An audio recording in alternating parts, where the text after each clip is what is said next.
क्या है भारत का राइट विंग? क्या राइट विंग होने का मतलब सिर्फ बीजेपी और आरएसएस की फिलॉसफी को मानना है? क्या राइट विंग होने का मतलब सारी सरकारी कंपनियों को प्राइवेटाइज कर देना है?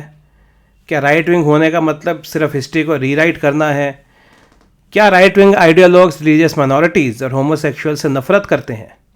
ऐसे तमाम सवालों को जानने के लिए आज हम डिस्कस करेंगे बुक इंडियाज़ न्यू राइट, जो लिखी है जाने माने पत्रकार अभिजीत मजूमदार जी ने। देखते रहिए। नमस्कार दोस्तों, स्वागत है फिर से बुक्स वाले भैया पर। मैं अभिषेक हूं और आज एक बहुत ही बेहतरीन किताब जो मैंने हाल ही में पढ़ी वो है इंडियाज़ न्यू राइट, जो मैंने कहा कि लिखी है वरिष्ठ पत्रकार अभिजीत मजूमदार जी ने। अभिजीत जी को लगभग 30 वर्ष का पत्रकारिता का एक्सपीरियंस है। वो देश के तमाम बड़े मीडिया हाउसेस के साथ एसोसिएटेड रह चुके हैं और कई बड़ी हस्तियों का इंटरव्यू कर चुके हैं। अपने जर्नलिस्टिक एक्सपीरियंस और जिस तरह से वो आज भारत में राइज ऑफ राइट विंग और नेशनलिज्म को देखते हैं, उसके आधार पर उन्होंने किताब लिखी है। दोस्तों, अभिजीत जी ने इस किताब को लिखने के लिए एक बहुत डिफरेंट अप्रोच फॉलो करी है और मुझे पर्सनली अप्रोच बहुत पसंद आई। अभिजीत जी ने अपने विचारों से ज़्यादा इस बुक पे फोकस करा है जो वेरियस राइट विंग आइडियोलॉग्स हैं उनके विचारों पर। तो जी हाँ, साक्षात्कार के थ्रू और उनसे डिस्कशंस के थ्रू उन्होंने ये किताब लिखी है और आप जानेंगे कि क्या जो आज के समय में जिनको हम राइट विंग आइडियोलॉग्स या नेशनलिस्ट बोलते हैं, उनकी क्या विचारधारा है, क्या विचार हैं देश के अलग अलग मुद्दों पर। जैसा मैंने कहा कि अक्सर हम कहते हैं कि वो हिस्ट्री को रीराइट करना चाहते हैं या वो एक हिंदू राष्ट्र की स्थापना करना चाहते हैं, या राइट विंग का मतलब सिर्फ बीजेपी आरएसएस को ही मानना है। इस बुक के माध्यम से और उन्हीं राइट विंग आइडियोलॉग्स के माध्यम से आपको पता चलेगा कि पूर्ण रूप से बात सच नहीं है। और राइट विंग जब आप बात करते हैं तो वो शायद उसको हम उतना रिजिड फ्रेमवर्क में नहीं देख सकते जैसा कि शायद कुछ लोग सोचते होंगे। जिस बुक की मुख्य बात है कि आप उन आइडियोलॉग से जानेंगे कि कैसे वो एक राइट विंग आइडियोलॉग जिसे आज हम कहते हैं वो बने। इसमें से बहुत से लोग ऐसे हैं जो किसी ज़माने में पॉलिटिकली बहुत न्यूट्रल रहे, ये वन लेफ्ट इंक्लाइंड रहे, लेकिन समय के साथ जैसे जैसे उन्होंने बदलाव देखे, उनकी विचारधारा बदली बहुतों की, और वो आज जैसा मैंने कहा कि अपने के एक राइट विंग के नेशनलिस्ट आइडियोलॉग या थिंकर के रूप में देखते हैं। तो उदाहरण के तौर पर आप सबसे पहले देखेंगे कि जब हिस्ट्री की बात होती है और अक्सर हम कहते हैं कि 2014 के बाद से जो चेंजेस आए हैं उनमें एक सबसे बड़ा चेंज ये है कि हम बात करते हैं हिस्ट्री रीराइटिंग की। लेकिन क्यों एक राइट विंग आइडियोलॉग कहता है कि हिस्ट्री को रीराइट करने की ज़रूरत है? क्या उसे गलत लगा है जो इतिहास हमने अब तक पढ़ा है? क्यों उसे लगता है कि इस इतिहास में कुछ गलतियाँ हैं, कुछ ऐसी चीज़ें हैं जिनको एक गलत रूप से दिखाया गया है, या कुछ ऐसी चीज़ें हैं जो सिर्फ किसी पॉलिटिकल रीज़न से हमको पढ़ाई गई हैं?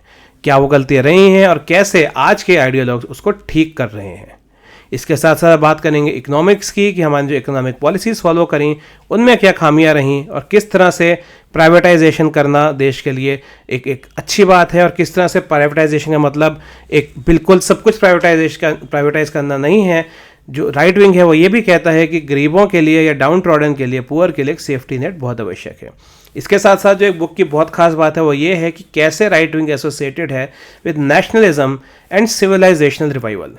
और यहाँ पे आपको पता चलेगा कि बहुत से राइट विंग आइडियोलॉग्स उन्होंने ग्राउंड लेवल पर क्या क्या काम करे हैं। जी हाँ, राइट विंग का मतलब सिर्फ किताबें लिखना नहीं है या डिबेट से पार्टिसिपेट करना नहीं है। ऐसे बहुत से लोग हैं, ऐसे आइडियोलॉग्स हैं जो अपनी जो ये सोच है उसको वो मानते हैं, उसमें विश्वास रखते हैं और उस मैसेज को पहुँचाने के लिए उन्होंने ग्राउंड लेवल पर बहुत सा काम करा है। क्या राइट विंग सोचता है रिलीजियस माइनॉरिटीज़ के बारे में? जैसा मैंने कहा, जी हाँ, राइट विंग का मतलब रिलीजियस माइनॉरिटी से नफरत करना नहीं है।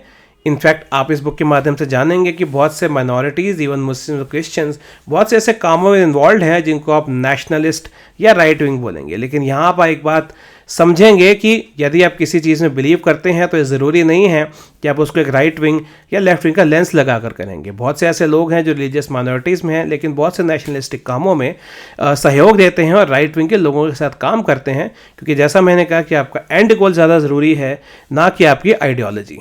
इसके साथ साथ जो और मुद्दे हैं, जैसे मैंने कहा एक बहुत इंपॉर्टेंट मुद्दा आता है वो है होमोसेक्सुअल्स का। तो क्या राइट विंग जो है वो होमोसेक्सुअल्स को डिसलाइक करते हैं या उनको गलत ठहराते हैं? आपको जान के हैरानी होगी कि एक देश के काफ़ी वेल नोन ऐसे आइडियोलॉग हैं जो खुद एक होमोसेक्सुअल हैं और वो खुद ये कहते हैं कि उन्होंने राइट विंग लोगों के साथ कभी भी किसी तरह का ऐसी सोच नहीं देखी कि वो होमोसेक्सुअल्स के खिलाफ हैं या उसको लेकर ओपन नहीं है या होमोसेक्सुअल्स को गलत मानते हैं। दोस्तों, जैसा मैंने कहा, देश के जो भी बड़े मुद्दे हैं उन पर राइट विंग की क्या राय है, कैसे वो लेफ्ट विंग से डिफरेंट है, क्या राइट विंग के पास सॉल्यूशंस हैं देश की समस्याओं को सॉल्व करने के लिए। इसके साथ साथ हम ये जानते हैं कि कैसे ये जो एक चेंज आया कि हम लेफ्ट से राइट की तरफ बढ़े और क्या फ्यूचर है इस सोच का। ऐसी तमाम बातें आपको इस बुक में मिलेंगी। इसके साथ साथ यदि पिछले 10 साल के भारत को समझना चाहते हैं जो आप न्यूज़ में या न्यूज़ चैनल्स पर या न्यूज़पेपर में पढ़ते हैं, अगर आप उससे परे हटकर बातों की गहराई को समझना चाहते हैं तो मेरे विचार में शायद इससे बेहतरीन किताब नहीं हो सकती। जी हाँ, आपको ये लगेगा कि ये बुक तो राइट विंग है, तो ये सिर्फ प्रो राइट विंग होगी और एक तरह से बायस्ड बुक होगी। किताब को पूर्ण रूप से पढ़ने के बाद मैं ये कह सकता हूँ कि इस बुक में राइट विंग की आइडियोलॉजी, मानसिकता को समझाने का एक बहुत बेहतरीन प्रयास किया गया है। और आप इस बुक से एक चीज़ ज़रूर समझेंगे कि यदि आप अगर समझते हैं कि राइट विंग अपनी थॉट्स में, अपनी आइडियोलॉजी को लेकर बहुत रिजिड है, तो ऐसा कहीं से नहीं है। रादर ये बुक पढ़ने के बाद मैं ये कहूँगा कि राइट विंग बहुत से मुद्दों को लेकर, मामलों को लेकर बहुत लिबरल है और ओपन माइंडेड है। बहरहाल, वेदर आप राइट विंग हैं या लेफ्ट विंग, जैसा मैंने कहा, यदि आप पिछले 10 साल में जो चेंजेस हैं और क्या आपको फ्यूचर दिख रहा है देश का, यदि आप उन चेंजेस को समझना चाहते हैं, देश के पॉलिटिकल, इकोनॉमिक, सोशल लैंडस्केप में क्या क्या चेंजेस आ रहे हैं और आ सकते हैं, समझना चाहते हैं, तो एक बहुत ही बेहतरीन किताब है जिसको मैं बहुत स्ट्रांगली रिकमेंड करता हूँ। वीडियो देखने के धन्यवाद। यदि आपको वीडियो पसंद आए, इस वीडियो को लाइक कीजिए और मेरे चैनल को सब्सक्राइब कीजिए for more updates. Thank you.